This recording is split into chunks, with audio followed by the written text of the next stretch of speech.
género Bartonella básicamente está formado por dos grandes grupos, el género Gramagella y el género Rochelimae.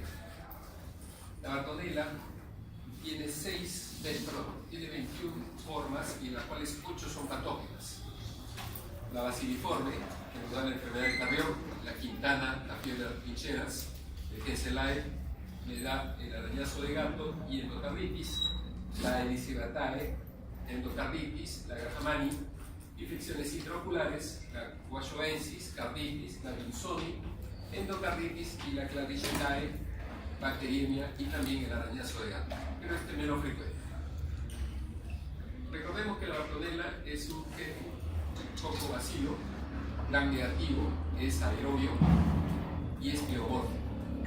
Miren, en la figura hay unos flagelos que más o menos pueden ir de 4 a 20 flagelos y que son importantes para la patogenicidad de esta bacteria. Dentro de los gérmenes tenemos factores de virulencia, y entre ellos está la deformina, que va a ser importante para la penetración de la Bartonella dentro del glóbulo rojo; las motilinas, que son múltiples flagelos que tiene y que le va a dar la motilidad al paciente, al germen. Están localizados, como hemos visto en la foto, en uno de los polos. También tenemos a las proteínas YAL-A y YAL-B, que está asociado con la invasión, y a los filamentos polipeptídicos FIL-A. En cuanto al vector, en la quintana están los piojos, el Genselae, también los piojos, pero de gato; la Helicobacter, la Graham, la Guayoensis, la Vinzoni y la Clariceae no son conocidos los vectores, pero en la Vinzoni se supone que son las garrapatas. El vector tenemos a la Luxomia. Recordemos que son las hembras, las hematófagas, tienen poco rango de vuelo, y las especies involucradas están la Luxomia verrucarium y la Luxomia peruensis. En algunas zonas del Perú tienen diferentes nombres comunes, que les llaman titira, manta blanca, plumilla o angelillo. Eso por las pilosidades que tienen en el cefalotórax.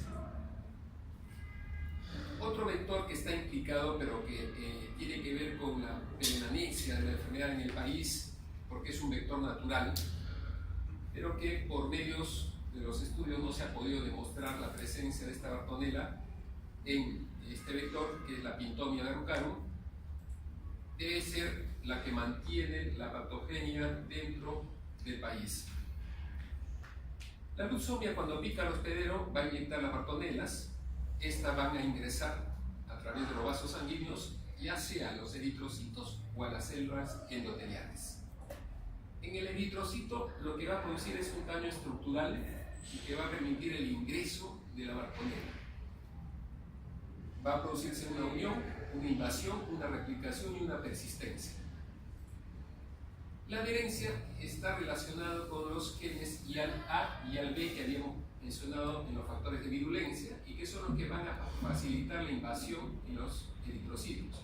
Lo que van a producir es una invaginación en el eritrocito para poder ingresar. Y ese ingreso es facilitado por los flagelos que habíamos mencionado. Los flagelos impulsan mecánicamente a la Bartonella a ingresar y formar un fagosoma. Y ahí tenemos implicados a los genes de locus asociados a la invasividad, como el YAL-A. Tenemos al gen que codifica la proteasa carboxiterminal, el CPTA, el gen que codifica el filamento polipeptídico que habíamos mencionado también minutos atrás, el FIL-A. Una vez que están al interior del eritrocito, la Bartonella se va multiplicando y por último termina destruyendo al eritrocito, produciéndose una anemia hemolítica intravascular. Los eritrocitos también se destruyen gracias a la acción de los macrófagos y los histocitos. Estos van a fagocitar a los glóbulos rojos que contienen a las Bartonellas, y lo que se va a producir es una destrucción, una eritrofagocitosis. Eso también produce anemia hemolítica, pero está en este caso de origen vascular, extravascular, porque los macrófagos pueden estar localizados en diferentes órganos, ya sea en el hígado, llamada célula de Kupffer, o ya sea en los pulmones, como células histiocytarias en la región intersticial, o como neumocitos tipo 2. Las bartonelas van a liberar una serie de sustancias que no se conoce muy bien cuáles son, pero que tienen que ver con la disminución de los linfocitos CD4, un aumento de los linfocitos supresores del CD8 y una supresión temporal del linfocito G. Todo eso va a conferir a este patógeno la agresividad que tiene, porque va a permitir que el paciente se vuelva inmunodeprimido. Y al ser inmunodeprimido va a facilitar el ingreso de otros gérmenes, y dentro de ellos, sobre todo, a las salmonelas notíficas. Sin embargo, esta no es la única. ¿Por qué? Porque puede haber también otras bacterias, como el Enterobacter, la misma salmonela típica, las micobacterias tuberculosas. También pueden haber invasiones parasitarias, como el Pneumocystis carini, el Plasmodium vivax, el Toxoplasma. Y también, dentro de las virales, el herpes y las micóticas, el histoplasma. Entonces, el problema es doble. No solamente voy a tener la bartonela, sino que también voy a tener una sobreinfección en muchos de los casos, lo cual va a conferir una alta tasa de letalidad en esta fase, en la fase anémica. Pero habíamos dicho también minutos atrás que no solamente los eritrocitos se comprometían, sino también las células endoteliales. Entonces, eritrocitos y células endoteliales. ¿Qué va a pasar en las células endoteliales? La bartonela va a ingresar a las células endoteliales y van a multiplicarse. Esas inclusiones de células de bartonela dentro del endotelio se llaman inclusiones de Rocha-Lima. Esto es importante porque cuando hagan el estudio histológico de las verrugas, van a encontrar muchas veces la presencia de estas inclusiones, lo cual va a facilitar el diagnóstico. Pero ¿qué sucede en las células endoteliales? Una vez que ingresó la bartonela, va a actuar activando una proteína llamada Rho. Y esta proteína Rho lo que va a hacer es alterar la estructura arquitectónica de las células, sobre todo del citoesqueleto y en específico de la actina. Entonces, al generar una deformidad, lo que va a hacer es abrir zonas para que se vayan creando con el tiempo nuevos capilares. Hay varios modelos que me dicen el modelo angiomatoso, donde se va a formar capilares donde la luz es visible y donde van a ser permeables, donde va a circular la sangre. Pero también tengo modelos traviculares donde la permeabilidad es mucho más pequeña, la sangre no va a pasar con facilidad y probablemente estos sean las causas de muchos de los tuberculomas que son de origen mular. El modelo compacto o sólido también se ve una serie de proliferación de células endoteliales, pero en esta oportunidad no va a haber luz, no va a haber pasaje de sangre, pero va a ser una proliferación importante de células endoteliales, lo que también forma parte de los tuberculomas. Pero ya que estamos hablando de tuberculomas, ¿qué es un tuberculoma? Es básicamente la proliferación de células endoteliales de bacterias que no son la bartonela, de las mismas bartonelas, de infiltrado de células inflamatorias como macrófagos, monocitos, neutrófilos, polimorfonucleares y también de células dendrocíticas. Todo este conglomerado va a formar lo que es la verruga. En el caso de la bartonela, todas estas distintas modalidades que hemos mencionado van a tener en común ¿qué cosa? Uno, que los plexos vasculares dérmicos me van a determinar el tipo de lesión junto con el grado de tensión tisular o el grosor de la piel. Recordemos que el grosor de la piel es diferente en diferentes zonas del cuerpo, y la intensidad de la injuria bacteriana. Todos estos tres factores lo que van a determinar es el tipo de verruga que nosotros presentemos. También vemos que en el curso de los años, desde el 95 hasta aproximadamente el 2005, hubo un incremento notable de los casos de verruga para luego disminuir en forma también importante. ¿Cuáles son las características clínicas que el paciente con verruga tiene, con bartonela tiene? Una fase anémica, que es lo que hemos mencionado, la presentación más grave, tiene un periodo de incubación de aproximadamente en promedio de 61 días, el rango va desde 10 días hasta 210 días, y que cursa con síntomas que son al inicio inespecíficos. Generalmente, el inicio de los síntomas es gradual, se presenta fiebre, malestar general, escalofríos, fiebre, mialgias, artralgias, cefalea, náuseas y vómitos. Como ven, son síntomas generales, y luego la evolución se hace mucho más rápida hasta presentar una anemia severa. Durante la segunda semana de esta fase se presentan generalmente las complicaciones, es decir, sobre todo las infecciones. Puede haber compromiso pulmonar, puede haber hepático, puede haber compromiso cardiovascular, neurológico. Todo ello va llevando poco a poco a una disfunción orgánica, y todas juntas pueden llevar a una falla multiorgánica y la muerte del paciente. Por eso es que esta fase es bastante letal en los pacientes que tienen Bartonella. Una vez que se ha instalado completamente la fase anémica, tenemos una palidez marcada, ictericia, linfadenomegalia, hepatomegalia, esplenomegalia, anasarca, edema pulmonar de origen no cardiogénico, sangrado pericárdico, miocarditis, delirio y coma. Como ven, también tengo complicaciones de causas no infecciosas, lo cual hace que el problema sea bastante serio en esta fase. Si el paciente supera la fase anémica, llega un periodo intercalar, que es variable, es un periodo asintomático. El paciente va a tener pocos síntomas, van a comenzar a desaparecer los síntomas en el transcurso de este periodo, y puede durar desde 1 a 3 semanas. Excepcionalmente puede durar algunos meses, pero generalmente dura de 1 a 3 semanas. Este periodo intercalar es un periodo prácticamente asintomático.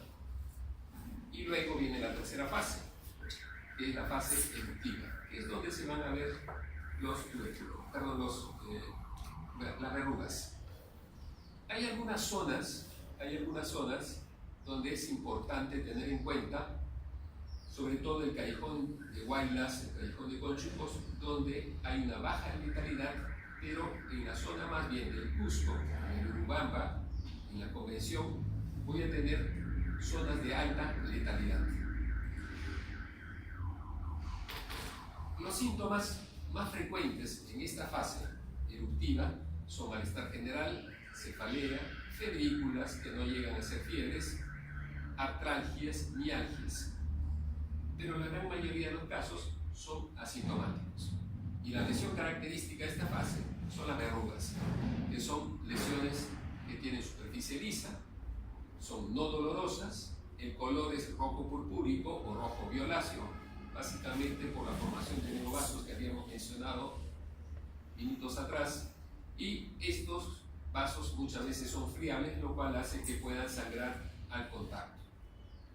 Las lesiones de las verrugas pueden ser de 3 tipos: la miliar, la mular, la nodular, que es también llamada subcutánea, y esta se diferencia básicamente por el tamaño y la localización. La miliar y la mular son epidérmicas, mientras que la nodular es subcutánea. La miliar generalmente son lesiones que no miden más de 3 milímetros, mientras que las mulares comienzan a medir más de 5 milímetros. La nodular o subcutánea generalmente son lesiones que no se ven a simple vista, la mayor parte de veces, otras sí, y se localizan en forma profunda. Por lo tanto, hay que palpar al examen físico, sobre todo en las zonas extensoras de los brazos, en las piernas. Estas lesiones generalmente son múltiples. Voy a encontrar varias de ellas. Muy pocas veces o raras veces van a ser únicas. Acá tenemos un ejemplo de una lesión miliar en un bebé. Las lesiones mulares mucho más grandes. Y acá tengo una lesión nodular única que se ve, y como hemos dicho frecuentemente, no es lo clásico encontrar una, sino son varias. Todas estas lesiones involucionan ya sea con tratamiento o sin tratamiento. Lo que va a hacer el tratamiento en esta fase es acortar el tiempo de duración de las verrugas. Si utilizo el tratamiento, 1 mes. Si no utilizo el tratamiento, de 2 a 6 meses. La diferencia está en que en esta fase el tratamiento no es completamente obligatorio, mientras que en la fase anémica sí, por la alta letalidad que tiene la fase anémica. Ahora, estas lesiones cuando van desapareciendo no dejan ningún tipo de cicatriz. ¿Qué exámenes voy a pedir? En la fase anémica hay tres importantes exámenes: el frotis, el inmunoglot y el PCR. La sensibilidad es variable en cada uno de estos. El frotis tiene de 36 a 73, el inmunoglot 70 y el PCR 47.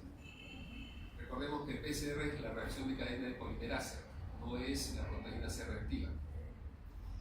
La especificidad sí son altas en todo, sobre todo en el PCR, ya que recuerden que el PCR lo que mide es el ADN. En la fase cultiva, los hemocultivos no tienen buena sensibilidad, es baja la sensibilidad. Y lo que tengo que hacer es el cultivo de verruga, inmunoglot o inmunofluorescencia. El cultivo de verruga y el inmunoglot, ambas tienen una sensibilidad cercana al 70% y una especificidad del 94%, mientras que la inmunofluorescencia a 82% y la especificidad es del 92%. En el frotis voy a pintar con tinción de Giemsa, generalmente, que es lo recomendable, y se va a ver los eritrocitos y en el interior las bartonelas. Otra tinción que es recomendada es la tinción de Wright, y va a ver ahí los cuerpos de Holly-Jones. En el hemograma, generalmente lo que voy a encontrar es leucocitosis con desviación izquierda.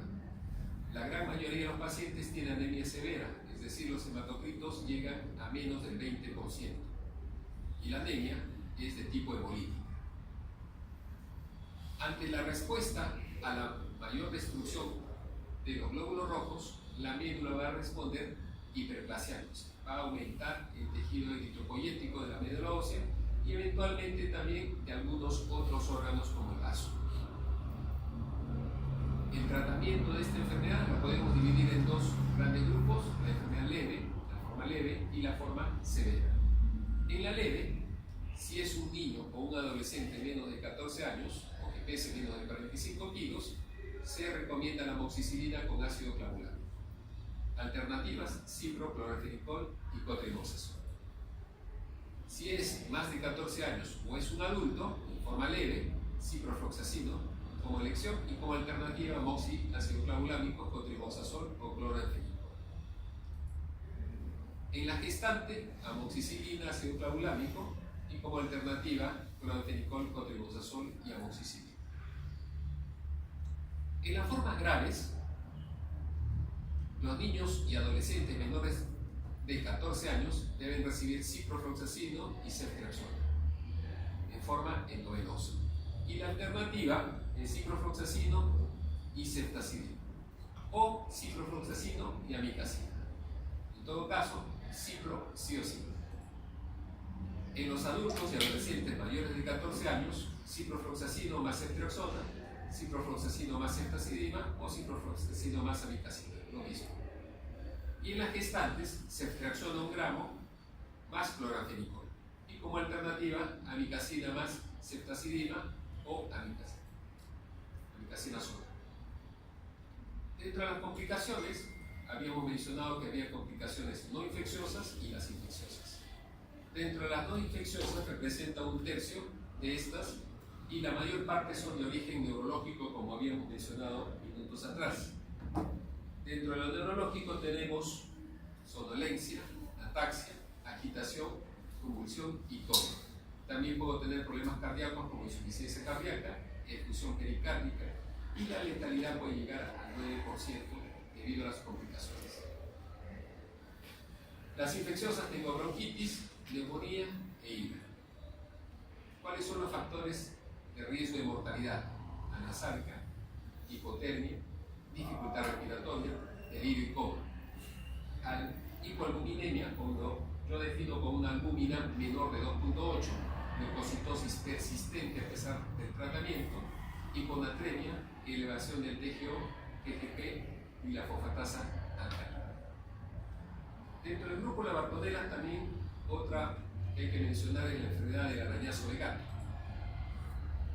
que se cree se debe a una transmisión debido a la mordedura o al arañazo de los gatos. Recordemos que los gatos tienen pulgas y las pulgas que están contaminadas van a eliminar con sus desechos, con sus defecaciones, la bartonela. Si estas pulgas están cerca a la garra o cerca al hocico del gato y este muerde, es posible que esas lesiones, esas abrasiones en el ser humano sirvan como puerta de entrada a estas bartonelas, lo que va a originar la transmisión de la enfermedad. El periodo de incubación va a fluctuar entre 7 y 12 días. Se va a presentar una lesión rojiza en la zona de la mordedura y más o menos a la semana o a las 4 semanas se va a presentar la presencia de ganglios, sobre todo ganglios regionales, es decir, cerca a la zona donde el gato arañó o mordió. A los 2 meses recién pueden empezar a desaparecer estos ganglios. Dentro de las manifestaciones clínicas, lo que va a haber es una pápula o una ampolla o una pústula en el sitio del arañazo. Puede haber fiebre, malestar general, dolor de cabeza, y estas generalmente, las linfadenopatías, se van a presentar cerca a la zona, pero las arañazos, pero la zona más frecuente son la axila, el cuello, debajo de la mandíbula, delante de las orejas, en la región del codo y en la zona inguinal o femoral. ¿Cómo se hace el diagnóstico? Mediante serología, ya sea IgG o IgM, pero estas tienen una baja sensibilidad pero una alta especificidad. El PCR, que me va a detectar mediante el ADN a la bartonela, que es la principal causante. La biopsia ganglionar no es necesaria en muchos de estos casos porque va a remitir, es una adenopatía de tipo reactiva. En cuanto a la evolución, la mayor parte de estos casos son benignos y se autolimitan, no requieren de tratamiento en la mayor parte de casos. El tratamiento, si es que le damos, va a ser de base de acitromicina, pero en general son inocuos. Mientras que los pacientes que son inmunodeprimidos, la complicación es que puede formarse angiomatosis vacilar, básicamente por el mismo principio que habíamos hablado en la Bartonella bacilliforme. Rara vez estos pacientes pueden presentar endocarditis bacteriana, neuroretinitis, el síndrome óculo-glandular de Parinot. El tratamiento, como les había mencionado, es básicamente con acitromicina. Pero si tengo una forma grave, la idea es asociar citromicina o doxiciclina con rifampicina. El pronóstico, en la mayor parte de casos, es bueno.